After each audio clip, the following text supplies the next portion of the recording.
Hi, my name is Graham Griffith and I'm the Director of Coaching for Cutler Ridge Soccer Club.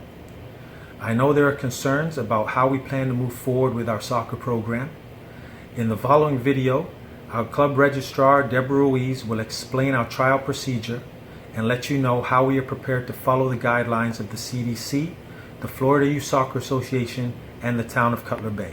Welcome everybody. I just want to reach out to you guys and we just want to make a video explaining what Cutler Ridge Soccer is doing to ensure the safety of all the participants during the competitive tryouts. So we brought Debbie, who's the registrar, and making plans to ensure the safety of all our players during this tryout period. Welcome. Thank you. Before Debbie and I discuss what precautions Cutler Ridge Soccer has taken to protect everybody during competitive tryouts, we want to let you know that this video is sponsored by Clean Pro Restoration, a local Cutler Bay business that protects your home from damage caused by fire, water, mold, and biohazard.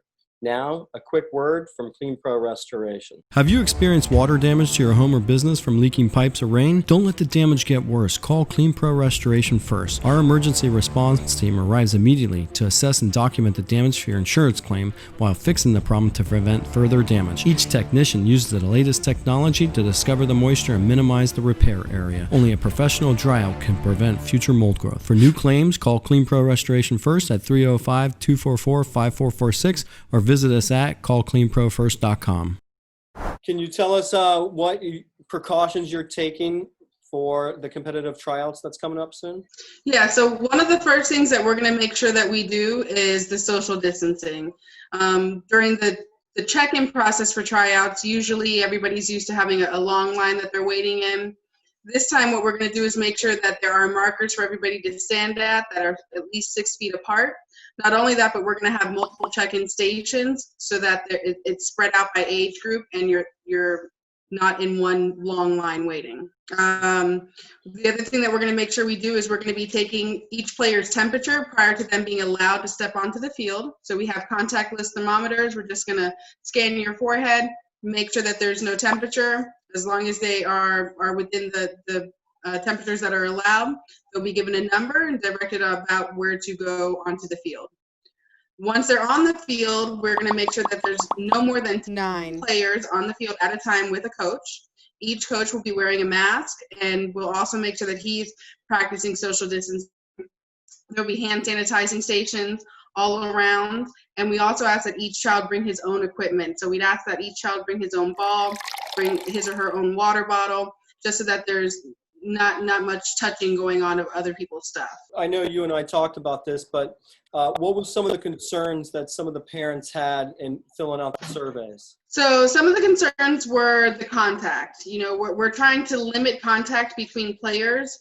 For anybody who's been to tryouts before, you know that there is a drill section where players are showing their individual skills, whether that's, dribbling the ball or how they pass, how they take shots. And there's also going to be hand sanitizing stations? Yes, there's hand sanitizer stations at each field, so players can sanitize their hands before going onto the field. Another big concern that we had or that came to us in the surveys was parents and spectators. So one of the things that we're definitely encouraging is for parents to wait in the car this year for tryouts. For most spots along the side of the street, you can see the field, or even from the parking lot, you can see the field. You're still right there, but we're asking you to just remain in the car. For parents who want to be out on the field and who don't feel comfortable waiting in the car, that's fine as well. We will have a designated area for parents. On Mike Vaughn Field, it will be on the outside of the sidewalk track that goes around. On Cutler Ridge Field, you will see a certain spot by the bleachers where parents will be allowed to wait. But any parent who is out of their car will be required to wear a face mask as well. Are there any other safety precautions that parents need to know to make them feel comfortable bringing their kid to tryouts? Maybe something we haven't mentioned. Is there anything else that?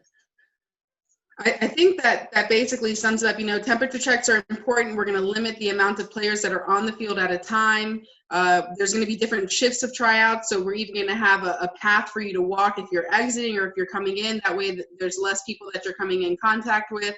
All of our coaches will have their temperatures checked. Anybody who's had any type of symptoms, within the last 2 weeks will not be allowed on the field. Coaches will be wearing masks. We're going to ask that there's no hugging or handshaking or anything like that, just to minimize the exposure to everybody. And one thing I wanted to kind of bring up to everybody is we decided to do this format because as we go and get more pictures, we're going to be showing you guys what we can do and how it's going to look as we progress in this. But I definitely wanted to get Debbie explain it to everybody and making everybody feel comfortable that Cutler Ridge Soccer is taking precautions to make sure that everybody's safe during tryouts. So, For sure. anything else about tryouts? Do they need to go to the website? Is there still? Yes, if you haven't registered yet, now would be the time to go ahead and do so. Like I said, we are limiting the amount of players that are on the field at a time, so you have to be registered so that you know when your spot is. We're going to give everybody a phone call and let you know a few dates that you're allowed to choose from to see whether or not those dates are good for you. But if you're not registered, then we don't know to call you, so you need to make sure to do that. And as always, we just want to say that the players in our family are our first concern. If you have any questions or concerns about your child or your family in particular, please just reach out to us. Let us see what we can do. We're here for you guys, and we want to make sure that everybody feels as comfortable as possible. That's why we're following these CDC guidelines and going above and beyond what the state has recommended for us, just to make sure that we're taking every precaution we can. Well, thank you. And the website and phone number is that they can reach out and contact you is? So you can call the club number at 305-964-7204. And our website is www.cutlerridgesoccer.com. On that website, you'll find everybody's contact information. You can also follow us on social media if you don't already. We're putting out announcements constantly there. Contact information is there. You can email us at crssoccerclub@gmail.com. Thanks, Debbie, for coming on in such short notice. I know that we wanted to kind of answer some questions that the parents have reached out to us, so thanks for coming on here. I want to let everybody know if you have any more questions that we didn't cover, please comment below, and otherwise, please register, and let's try to have a good competitive soccer tryouts. Thank you. Debbie. Thank you. Thank you, Debbie and Ryan. We hope we have addressed any questions you had regarding the restart of our program. Some of the information is subject to change, but as Debbie mentioned, if you have any other questions, you can contact us at 305-964-7204 or visit the website at cutlerridgesoccer.com. Thank you.